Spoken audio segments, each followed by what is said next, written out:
वानो country का जो current shogun है वो इस वक्त काइडो, जो कि एक पायरेट है और 4 एम्परर्स में से एक है, उसके साथ अलायंस में है और उन दोनों ने मिलकर ही हमारे लॉर्ड ओडिन को जान से मार दिया है। ये सुनकर सभी लोग शॉक्ड हो जाते हैं कि मोमो के पिता मर चुके हैं। हमारे लॉर्ड ओडिन बहुत ही ज्यादा पावरफुल थे, लेकिन अपने रिटेनर्स को बचाने के चक्कर में उनकी जान चली गई और वो काइडो इनके पीछे हाथ धोकर इसलिए पड़ा था क्योंकि उसे सच्चाई के बारे में जानना था, क्योंकि कोज़ुकी ओडिन गोल्डी रॉजर के साथ लाव टेल जा चुका था। ये सुनकर सभी लोग हैरान हो जाते हैं कि यहाँ पर मोमो के जो पिता हैं वो लाव टेल तक पहुँच चुके हैं और मोमो को रोता हुआ देखकर नामी को बहुत ही बुरा फील होता है। इसका मतलब ये है कि मोमो के पिता ओडिन उन्हीं लोगों में से एक है जिन्हें दुनिया की सच्चाई के बारे में पता था, जिसे सरकार छुपाने की कोशिश करते आ रही है। और बिल्कुल रैले की ही तरह ओडिन यानी कि मोमो के पिता को भी सब कुछ मालूम है। वाइड सेंचुरी इतिहास का वो हिस्सा जो कि इतिहास से मिटा दिया गया है, उस वाइड सेंचुरी के बाद ही सरकार का निर्माण किया गया था और तब से लेकर आज तक वर्ल्ड गवर्नमेंट पूरी दुनिया पर रूल करते आ रही है। ये सारी बातें सुनकर जोरो कहता है, तो इसका मतलब ये है कि काइडो ने तुम्हें और तुम्हारे जितने भी साथी हैं उस पर उसने इसलिए हमला किया क्योंकि उसे लगता है कि कोज़ुकी ओडिन तुम्हारा लॉर्ड था, तो यहाँ पर उसने अपनी जर्नी के बारे में या फिर लाव टेल के उस सीक्रेट के बारे में जरूर कुछ न कुछ बताया होगा। हाँ जोरो, तुमने सही कहा, बिल्कुल ऐसी ही बात है, पर असल में हमें कुछ भी नहीं पता है और अगर हमें पता भी होता तो भी हम कभी भी उसे तो नहीं बताने वाले थे। तभी कांजिरो कहता है, इससे फर्क नहीं पड़ता है, हमें क्या पता है क्या नहीं, काइडो हमें वैसे भी मार देता क्योंकि हम उस इंसान को बचाने के लिए उसके अगेंस्ट खड़े थे जिसके हाथों एक बार काइडो मरते मरते बचा है। लेकिन अफसोस की बात है हम जिसे बचाने वहाँ पर गए थे उसने हमारी जान बचाई और ये रिग्रेट आज तक हमारे दिल में है, जिसकी वजह से दिन ब दिन हमारा जीना मुश्किल होता जा रहा है। पर हमारे लॉर्ड ओडिन के वो आखिरी अल्फाज हमें रोज जीने की एक नई उम्मीद देते हैं, एक नया मकसद देते हैं कि हमें जिंदा रहना है। और लॉर्ड ओडिन के वो आखिरी अल्फाज ये थे कि वानों के दरवाजों को खोल दो। और ये सुनकर सभी लोग कंफ्यूज हो जाते हैं और तभी ब्रूक आगे आता है। मैं ब्रूक तुम सभी को समझाता हूँ, असल में ये जो लैंड ऑफ वानो है ये एक ऐसी कंट्री है जो कि पूरी दुनिया से कट ऑफ है। इसका पड़ोसी के देशों से या बाहर की दुनिया से कोई भी लेना देना नहीं है, ना ही बाहरी लोग इसके अंदर जा सकते हैं और ना ही अंदर के लोग बाहर जा सकते हैं। लेकिन हमारे जो लॉर्ड ओडिन थे उन्होंने ये फैसला लिया था कि वो वानो के दरवाजों को खोलना चाहते हैं। पर अफसोस की बात है दोस्तों, इससे पहले ही उनकी मौत हो गई और यही उनकी आखिरी ख्वाहिश थी। उनकी मौत के बाद हम वानो कंट्री से बाहर निकले और हम यहाँ पर पावरफुल एलाइज को ढूंढने के लिए निकल पड़े। मेंक ट्राइब बहुत ही ज्यादा ताकतवर है, पर हमारे पास अभी भी पावरफुल एलाइज नहीं है ताकि हम बीस्ट पायरेट्स के अगेंस्ट खड़े हो पाए और उन्हें हराकर हमारी वानो कंट्री को दोबारा से आजाद कर पाए। और किनेमोन लूफी और लॉ के सामने अपना सर झुकाकर इन दोनों से रिक्वेस्ट करने लगता है। सर लूफी, सर लॉ जी, मैं आपसे ये विनती करता हूँ, प्लीज आप लोग हमारी इस जंग में हमारा साथ दें। आप दोनों बहुत ही ज्यादा ताकतवर हैं और मुझे पूरा यकीन है कि आपकी मदद से हम काइडो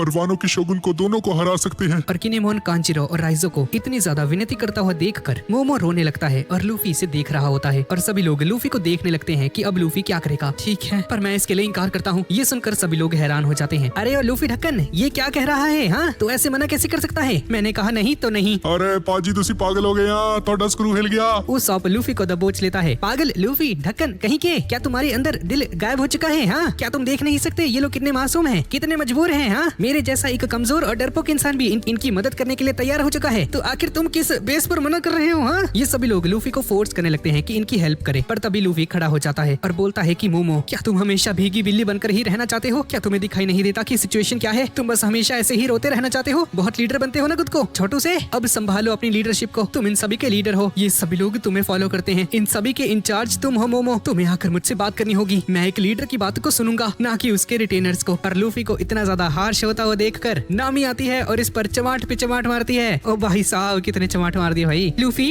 कितना निर्दयी है रे तू, वो बस एक छोटा सा बच्चा है, तुझे शर्म नहीं आती? रुक जा तू। नामी ने सही कहा, मोमो बस एक छोटा सा बच्चा है, हमें अभी उस पर ध्यान नहीं देना चाहिए बल्कि सभी एडल्ट्स को मिलकर फैसला करना चाहिए। पर तभी मोमो आगे बढ़ता है जिसे देखकर सभी लोग शॉक्ड रह जाते हैं और मोमो लूफी के सामने आकर खड़ा हो जाता है। और इसी के साथ हम मोमो की एक बैक स्टोरी को देखते हैं। चारों तरफ आग लग चुकी है और मोमो अपनी जान बचाकर मम्मी पापा कहते हुए यहाँ से दौड़ रहा था, लेकिन तभी इसके सामने काइडो आ जाता है। तुम्हारा पिता एक बहुत बड़ा बेवकूफ था। इसके बाद हम वापस से प्रेजेंट में आ जाते हैं। लूफी, मैं काइडो को हराना चाहता हूँ क्योंकि उसने मेरे पेरेंट्स की जान ली है, उसने मेरी माँ को मारा है। मैं उससे रिवेंज लेना चाहता हूँ, पर मेरी बॉडी बहुत ही ज्यादा छोटी है, मैं अकेले इस काम को अंजाम नहीं दे सकता हूँ, इसलिए प्लीज मैं तुमसे रिक्वेस्ट करता हूँ, तो मेरी इस काम में मदद करो ना। इसके बाद मोमो अपने घुटनों की बल आकर लूफी के सामने सर झुकाकर रिक्वेस्ट करने लगता है, पर इससे पहले कि मोमो अपना सर झुका पाता, लूफी यहाँ पर आकर इसके सर को थाम लेता है। ये हुई ना मर्दों वाली बात।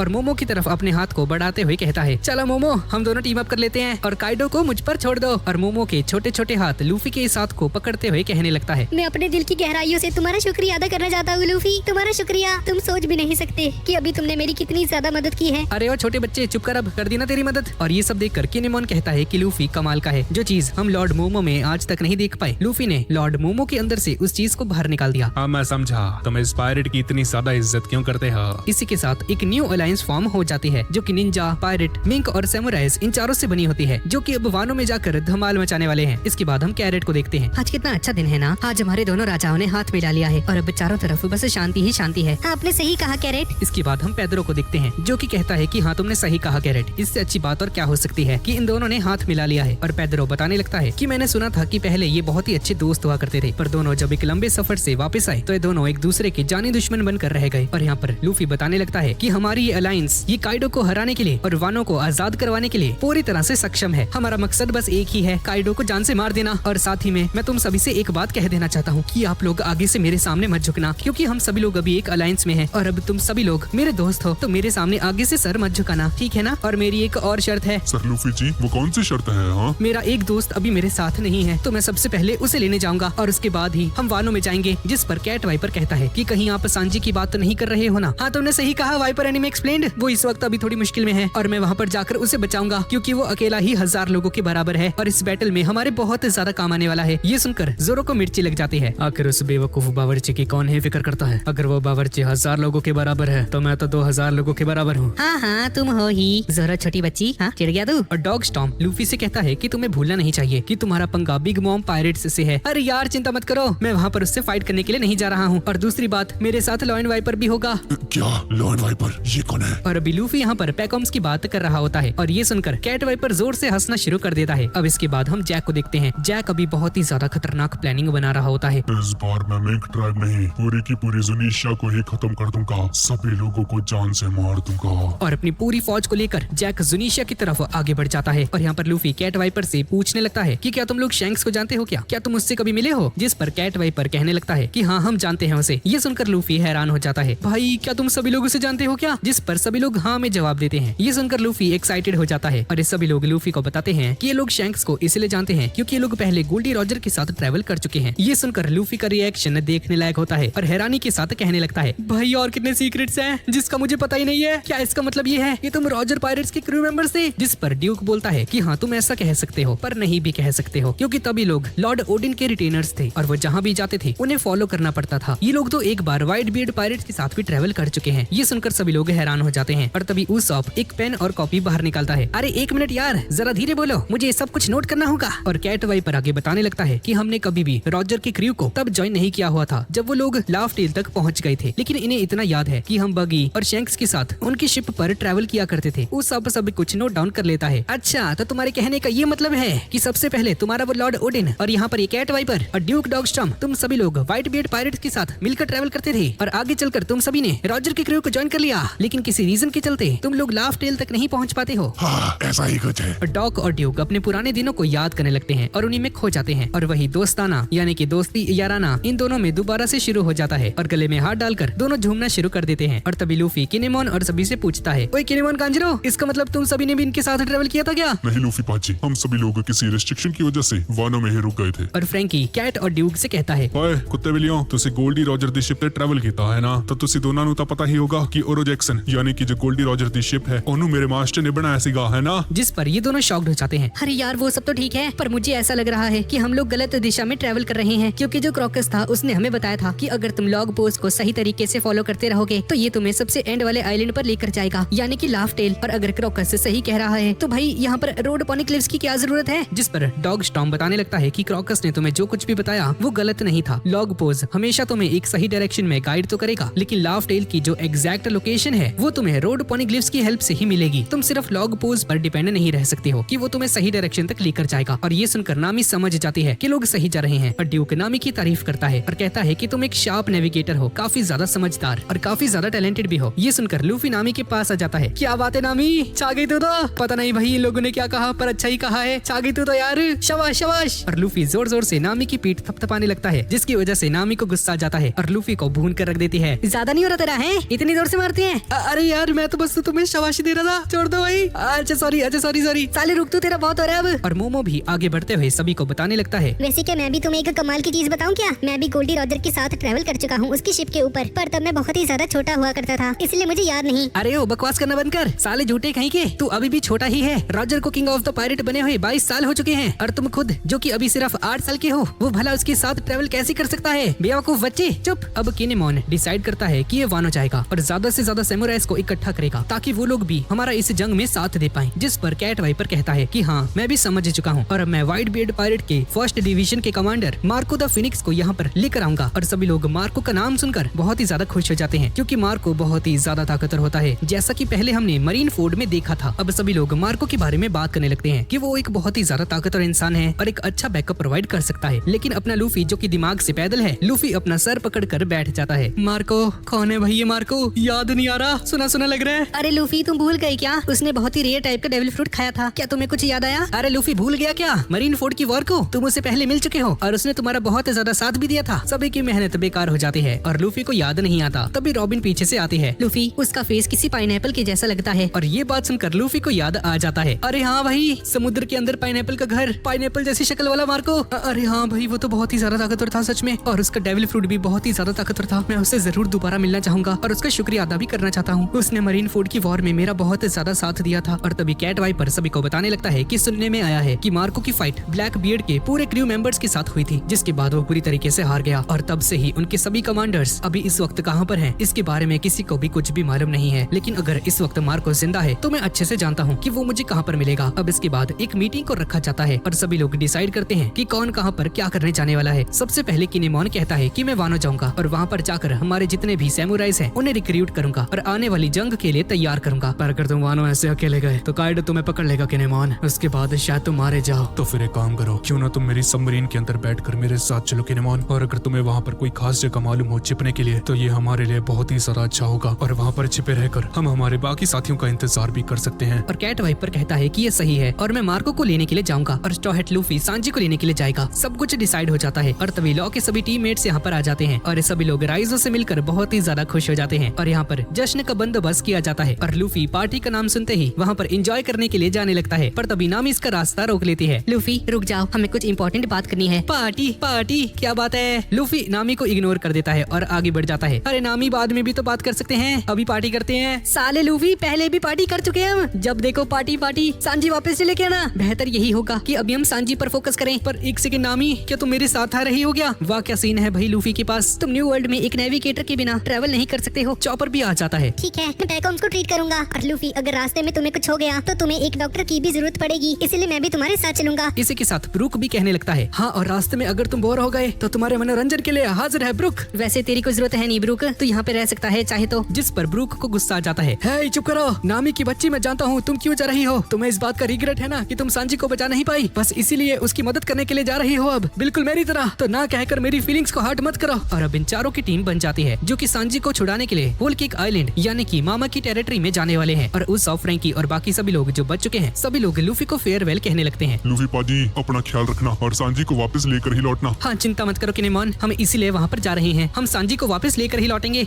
लूफी ने सही कहा। और यहाँ पर जैक अपने पूरे क्रूमेट्स के साथ पहुँच जाता है और जुनीशिया पर हमला करने के लिए भी तैयार हो जाता है। और जैसे ही जैक इनके करीब पहुँच जाता है तभी Luffy, Zoro, Cat Viper, Duke Dog Storm और लॉ जिन जिन के पास भी हाकी की पावर्स होती हैं, ये सभी लोग अपने आसपास एक पावरफुल एनिमी को फील कर लेते हैं। और अगले ही पल हम लोग देखते हैं कि जैक जुनीशिया पर अटैक कर देता है और पूरे जुनीशिया आइलैंड पर भूकंप सा आने लगता है। चारों तरफ अफरा तफरी मचने लगती है, किसी को भी कुछ भी समझ में नहीं आता कि आखिर यहाँ पर चल क्या रहा है। और तभी लूफी को एक स्ट्रेंज सी आवाज सुनाई देती है और ये वॉइस लूफी से कहने लगती है क्या तुम मुझे सुन सकते हो? ये आवाज बहुत ही ज्यादा लाउड होती है और सिर्फ लूफी को ही सुनाई देती है।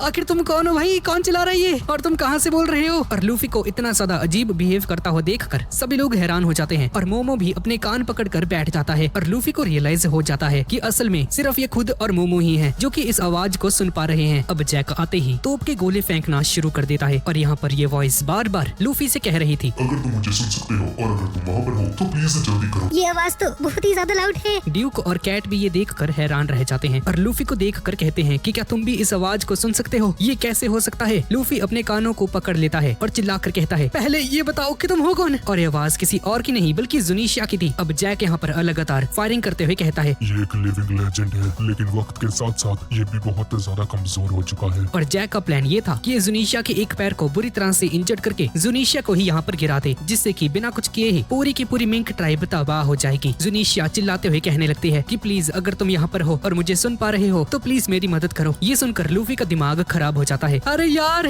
हमें क्या करूँ, तुम हो कौन और कहाँ से आए हो? और लूफी को इतना ज्यादा अजीब बिहेव करता हुआ देखकर लूफी ये तुम किससे बात कर रहे हो? हमें तो किसी की भी आवाज सुनाई नहीं दे रही। जिस पर लूफी कहता है कि ऐसा लग रहा है कि जैसे हम इसके साथ कम्युनिकेट नहीं कर पाते हैं, पर मैं इसे सुन पा रहा हूँ और जो रिप्लाई अभी लूफी दे रहा है जुनीशिया इसे नहीं सुन सकती है। ये सारी चीजें देखकर पेड्रो कहने लगता है कि ये सब कुछ बिल्कुल वैसा ही है जैसा लॉर्ड ओडिन और गोल्डी रॉजर दोनों ने फील किया था। दोनों ने ही यहाँ पर आकर ये क्लेम किया था कि उन्होंने एक बहुत ही ज्यादा पावरफुल और मिस्टीरियस वॉइस को सुना, पर जब दोनों ने उसे रिप्लाई दिया तो ये उससे कम्युनिकेट नहीं कर पाते हैं। पर ये सब कुछ लूफी के साथ क्यों हो रहा है? आखिर लूफी का इन दोनों से क्या लेना देना? जुनीशिया दर्द में झटपटाना शुरू कर देती है, लेकिन ऊपर मौजूद किसी को भी ये नहीं मालूम था कि अभी जुनीशिया के साथ चल क्या रहा है। लेकिन तभी हम मोमो को देखते हैं। मोमो के चेहरे से रंग उड़ चुका था। लॉर्ड मोमो ने सके, क्या आप ठीक है? क्या आप मुझे सुन पा रहे हैं? पर मोमो के चेहरे पर सन्नाटा छा जाता है और मोमो की कॉन्शियसनेस में मोमो अभी खुद को जुनीशिया के साथ कनेक्ट कर पाता है और जुनीशिया की आंखों के थ्रू वो सब कुछ देख पा रहा था, जहाँ पर हम देखते हैं कि जैक अपनी पूरी आर्मी के साथ जुनीशिया पर अटैक करने के लिए आ चुका है। और जैसे ही मोमो इस चीज को देखता है तो चिल्लाते हुए बताने लगता है सभी को कि जैक वापस आ चुका है। वो सभी लोग अभी जुनीशिया की लात पर हमला कर रहे हैं। वो लोग उसे इंजर्ड करके पूरी तरह से गिराना चाहते हैं। और मोमो की इस बात को सुनकर सभी लोग बुरी तरह से शॉक्ड हो जाते हैं कि जैक बच कैसे गया। तभी लूफी मोमो के पास आता है। भाई मोमो, तुम्हें ये सब कैसे पता?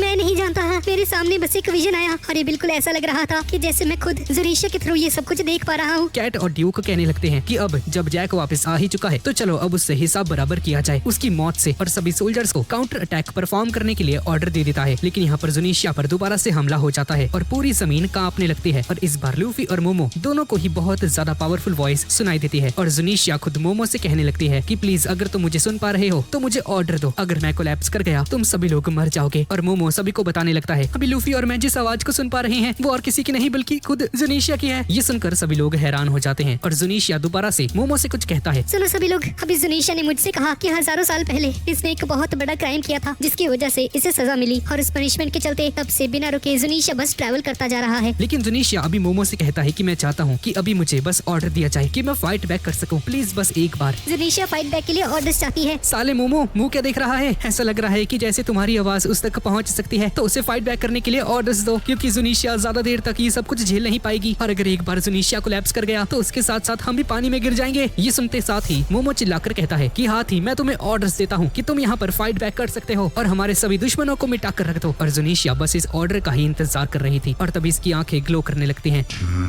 मैं समझ गया। और जुनीशिया अपने पैर को पीछे ले जाती है जिसकी वजह से बहुत ज्यादा बड़ी बड़ी लहरें पैदा होती हैं और जैक की शिप हवा में उछल जाती है और जुनीशिया घुमाकर अपनी सूंड का यूज करके जैक की शिप पे कर देती है जिसकी वजह से जैक की सारी शिप से चकनाचूर हो जाती हैं। यहाँ तक कि जैक का मास्क तक डिस्ट्रॉय हो जाता है और हम जैक के चेहरे को देखते हैं जिससे कि हमें पता चलता है कि जैक एक फिशमैन है। जैक और उसके सारे क्रूमेट्स पानी के अंदर समा जाते हैं और जुनीशिया भी वापस से अपने रास्ते पर चलने लगता है। अब सब कुछ नॉर्मल हो जाता है और लूफी और मोमो को जो आवाज सुनाई दे रही थी वो भी बंद हो जाती है। जिसके बाद एक मंकी यहाँ पर आ जाता है जिसने ये सारा नजारा देखा था और सभी को बताने लगता है कि कैसे जुनीशिया ने सेल्फ डिफेंस में अपनी सूंड का यूज करके जैक को मसल कर रख दिया है। और ये सुनकर ड्यूक हैरान था क्योंकि इसे नहीं लगा था कि जुनीशिया का भी अपना कोई माइंड होगा जिसका यूज करके ये सोच सकता है, जिसका मतलब है कि जुनीशिया के पास भी अपनी विल पावर है। और किनेमोन कहता है अगर लॉर्ड मोमो जी उस आवाज को सुन सकते हैं तो क्या लॉर्ड ओडिन को भी इसके बारे में पता था क्या? तभी लूफी अपना बड़ा सा झोला लेकर आगे चल पड़ता है। चलो भाई ठीक है, ये सारी बातें हम बाद में भी कर सकते हैं, इस वक्त हमें निकलना होगा। और क्या भाई रास्ते के लिए थोड़ा सा खाना मिल सकता है क्या? इसके बाद हम उस 10 किड को देखते हैं जो कि एक प्रिजन के अंदर बंद होता है और इसकी हालत बहुत ही ज्यादा खराब लग रही होती है। और तभी अप्पो का कॉल आता है और अप्पो काइडो से कहता है कि जैक के साथ हमारे जितने भी कनेक्शंस थे वो सब टूट चुके हैं और काइडो अब हमें क्या करना चाहिए। और यहाँ पर हम काइडो को देखते हैं जो कि बहुत ही ज्यादा गुस्से में दिखाई दे रहा था। और यहाँ पर जुनीशिया पर चॉपर और बाकी सभी को ये पता चलता है कि जुनीशिया की हालत बहुत ही ज्यादा खराब हो चुकी है जैक के उन हमलों की वजह से, और चोट लगने की वजह से जुनीशिया लड़खड़ाने लगती है और सभी को जुनीशिया की फिक्र होने लगती है क्योंकि अगर जुनीशिया कोलैप्स कर गई और अगर इसे कुछ भी हो जाता है तो पूरी की पूरी मिंक ट्राइब खतरे में आ जाएगी। चॉपर लूफी के पास आता है। लूफी, मैं जानता हूँ कि हमें सांजी के पास जल्द से जल्द जाना होगा, लेकिन मैं जाने से पहले जुनीशिया को ट्रीट करना चाहता हूँ, तो क्या प्लीज मुझे थोड़ा सा समय मिल सकता है क्या? ठीक है चॉपर, अगर तुम्हें लगता है कि तुम जुनीशिया की मदद कर सकते हो तो मुझे कोई दिक्कत नहीं है, मैं इंतजार करूंगा। और चॉपर सभी को अपने अपने काम बता देता है और चॉपर हीलिंग हर्ब्स को ढूंढने के लिए जाता है। फ्रैंकी यहाँ पर जो शिप टूट गई थी उसे ठीक करने के लिए जाता है और रॉबिन जुनीशिया के लिए बड़ी बड़ी बैंडेजेस को तैयार करती है क्योंकि उसकी चोट बहुत ही ज्यादा विशाल है। और नामी मैप को देख रही होती है और एक परफेक्ट रूट को तैयार कर लेती है ताकि जब ये लोग बिग मॉम की टेरिटरी के लिए रवाना हो जाएं तो इनके रास्ते में कोई भी मुश्किलें ना आए। और कुछ ही घंटों में ये सभी लोग सारे काम पूरे कर लेते हैं। फ्रैंकी ने सभी टूटी हुई शिप्स के पार्ट्स को रिपेयर कर दिया था। रॉबिन ने यहाँ पर बैंडेजेस को भी स्टिच कर लिया था और चॉपर जो हीलिंग मेडिसिन तैयार कर रहा था चॉपर ने उसे भी तैयार कर दिया था और सभी लोग जुनीशिया को हील करने का काम शुरू कर देते हैं। और तभी नामी नोटिस करती है कि एक बहुत ही ज्यादा पावरफुल स्टॉर्म इनकी तरफ आगे बढ़ रहा है और अगर इन लोगों ने जल्दी नहीं की तो सभी की जान खतरे में आ सकती है। और अभी चॉपर और वह सभी लोग जुनीशिया की चोट को ठीक करने के लिए उसके पास चले गए हैं और लूफी उन सभी को रोकने के लिए उनकी तरफ आगे बढ़ जाता है, लेकिन तब तक बहुत ज्यादा देर हो जाती है और यहाँ पर चॉपर और ये सभी लोग जो कि जुनीशिया को ट्रीट कर रहे थे, ये सभी लोग उस स्टॉर्म के साथ टकरा जाते हैं, जिसकी वजह से यहाँ पर हम देखते हैं कि बहुत सारे लोग जो कि उन बड़ी बड़ी बोट्स पर सवार थे, रस्सियों के टूट जाने की वजह से ये सभी लोग पानी के अंदर गिरने लगते हैं। लेकिन तभी उसॉप और लूफी की मदद से ये सब कुछ इन्हें बचा लिया जाता है, जिसके बाद रॉबिन अपने डेविल फ्रूट की ताकत का यूज करके इन सभी लोगों को ऊपर लेकर आ जाती है। अब इसके बाद लूफी अपने फूड पैक को रेडी करने लगता है और चॉपर और ये सभी लोग वापस से जुनीशिया को हील करने में लग जाते हैं। और मिंक ट्राइब का बकरी जैसा दिखने वाला डॉक्टर, मैं चॉपर है, आप तो सच में बहुत ही ज्यादा कमाल के हैं। तुम्हारा शुक्रिया, पर अगर मुझे मौका मिलता तो मैं जुनीशिया से जरूर पूछता कि ये जुनीशिया जा कहाँ पर रहा है। ये सभी लोग जुनीशिया का शुक्रिया अदा करने लगते हैं और यहाँ पर किनेमोन, कांजिरो और बाकी सभी लोग, किनेमोन, न जाने क्यों लेकिन मेरा मन वानो में जाने के लिए दोबारा नहीं कर रहा। मैं यहाँ पर ज़ो आइलैंड पर ही रहना चाहता हूँ। लॉर्ड मोमोनोसुके, पर हमें वानो कंट्री में वापस जाना ही होगा, क्योंकि वहाँ पर जाकर हमें बहुत सारे सैमुराइज को आने वाले उस बड़े युद्ध के लिए तैयार करना होगा। तभी ड्यूक यहाँ पर आ जाता है और कहने लगता है कि किनेमोन, अगर लॉर्ड मोमो यहाँ पर रहना चाहते हैं तो इन्हें हमारे साथ रहने दीजिए, क्योंकि जैक ऑलरेडी 2 बार ज़ो आइलैंड का पीछा कर चुका है और वो यहाँ पर बिना किसी परेशानी के दोबारा से आ चुका है, जिसका मतलब है कि हमारा एक साथ वानो कंट्री में एक साथ जाना खतरे से खाली नहीं है। इसलिए तुम हम पर भरोसा कर सकते हो और लॉर्ड मोमो को हमारे साथ छोड़ सकते हो, क्योंकि जब मैं वानो कंट्री के लिए रवाना हो जाऊंगा तो मैं लॉर्ड मोमो को हमारे साथ ले आऊंगा और चिंता मत करो, मैं जी जान लगाकर लॉर्ड मोमो की रक्षा करूंगा। और फाइनली किनेमोन इसके लिए मान जाता है और अपना विवरे कार्ड बाहर निकालता है, जिसे कैट वाइपर ने इसके लिए प्रिपेयर किया था और उसके टुकड़े करके सभी को देने लगता है और जाने से पहले सभी को बताने लगता है कि किसके क्या क्या काम है। तो मुझे लगता है कि हमारे टोटल 4 ग्रुप्स होने वाले हैं, जिनमें से पहला ग्रुप कैट वाइपर का होगा, जो कि व्हाइट बियर्ड पायरेट्स के फर्स्ट डिवीजन के कमांडर मार्को द फिनिक्स को ढूंढने के लिए जाएगा। हमारी दूसरी टीम जो कि ड्यूक डॉग स्टॉर्म की होगी, ये सभी लोग यहाँ पर ज़ो पर ही रुकेंगे और सही वक्त आने का इंतजार करेंगे और बाद में वानो में जाकर हमें ज्वाइन कर लेंगे। इसके बाद आती है हमारी तीसरी टीम जो कि सर लूफी की होगी और ये सभी लोग होल केक आइलैंड में जाएंगे, जहाँ पर ये लोग सांजी को रेस्क्यू करेंगे और बाकी बच्चे लोग हमारे साथ वानो में जाएंगे, जहाँ पर जाकर हम अपने एलाइज को गैदर करेंगे, जिसके अंदर आधी स्ट्रॉ हैट टीम होती है, साथ ही में लॉ और जोरो भी हैं और किनेमोन इस टीम का इंचार्ज है। और यहाँ पर लूफी सीधा पैकॉम्स के पास जाने लगता है, क्योंकि पैकॉम्स के बिना ये कभी भी होल केक आइलैंड पर जा ही नहीं सकता है। लूफी पैकॉम्स को ढूंढ लेता है और लूफी देखता है कि पैकॉम्स एक टर्टल शेल के अंदर छुपा हुआ है। साले तू एक लायन वाइपर नहीं टर्टल वाइपर है। अरे ओ, मुझे वाइपर कहना बंद करो, मैं एक मिंक हूँ जिसने टर्टल फ्रूट खाया है और ये शेल किसी डायमंड के जैसा हार्ड है, जिसकी वजह से ही मैं बच पाया। पर लूफी इसकी बातों को इग्नोर करके इसे अपनी पीठ पर बांधकर यहाँ से ले जाता है और यहाँ पर कैट वाइपर के सामने पेड्रो आ जाता है और रिक्वेस्ट करने लगता है कि मैं स्ट्रॉ हैट लूफी के एहसान को उतारना चाहता हूँ, इसलिए सर प्लीज आप मुझे अलाउ कीजिए कि मैं उनके साथ इस जर्नी का हिस्सा बनकर उन्हें होल केक आइलैंड तक गाइड करूँ, जिसके लिए कैट वाइपर मान जाता है। पर तभी ये सिसिलियन यहाँ पर आकर कहने लगता है कि नहीं, वो मैं होऊंगा जो कि स्ट्रॉ हैट पायरेट्स के फीवर्स को उतारेगा। तभी वांडा यहाँ पर आ जाते हैं, जो कि आते साथ ही सेम बात कहने लगती है और मिंक ट्राइब की वही चॉपर की क्रश, ये सभी लोग भी लूफी के साथ उसकी जर्नी का हिस्सा बनने के लिए सामने आ जाते हैं और सभी लोग लड़ना शुरू कर देते हैं। तभी कैट वाइपर चिल्लाकर सभी को शांत करता है और कहता है क्योंकि पैकॉम्स यहाँ पर लूफी के साथ जा रहा है तो सिर्फ पेड्रो ही उसे हैंडल कर पाएगा, इसलिए मैं चाहता हूँ कि सिर्फ पेड्रो ही लूफी के साथ जाए। और यहाँ पर नामी अपने वेपन को देख रही होती है, जो कि उसॉप ने पहले से कई गुना ज्यादा अपग्रेड कर दिया था और इसे बस हल्का सा दबाते ही इसका ये वेपन बहुत ही ज्यादा एक्सपेंड कर जाता है और उस वेदरिया के जितने भी इक्विपमेंट्स तुम साथ लेकर आई थी नामी, मैंने उन सभी को इसमें कंबाइन कर दिया है। अब सभी लोग लूफी की टीम को अलविदा कहने के लिए यहाँ पर आ जाते हैं और कांजिरो कहता है तो आप सभी लोग यहाँ पर इकट्ठा हो ही चुके हैं। हाँ, चलिए मैं आपके लिए कुछ बना देता हूँ ताकि आप लोग उस पर सवार होकर नीचे जा सको। अरे नहीं, इसकी कोई भी जरूरत नहीं है कांजिरो, और अपने आर्म्स को स्ट्रेच करते हुए सभी को यहाँ पर पकड़ लेता है और सीधा पीछे जंप लगा देता है। साले पागल लूफी मरेगा भाई ये। इसे देखकर सभी की आंखें फटी की फटी रह जाती हैं और ब्रूक की तो आत्मा ही इसके शरीर से बाहर आ जाती है। सभी लोग आंखें फाड़कर बस इन्हें देखते ही जा रहे थे और लूफी हंसते हुए नीचे की तरफ जा रहा था और जोरो इसे देखकर स्माइल कर रहा होता है। लूफी के बच्चे,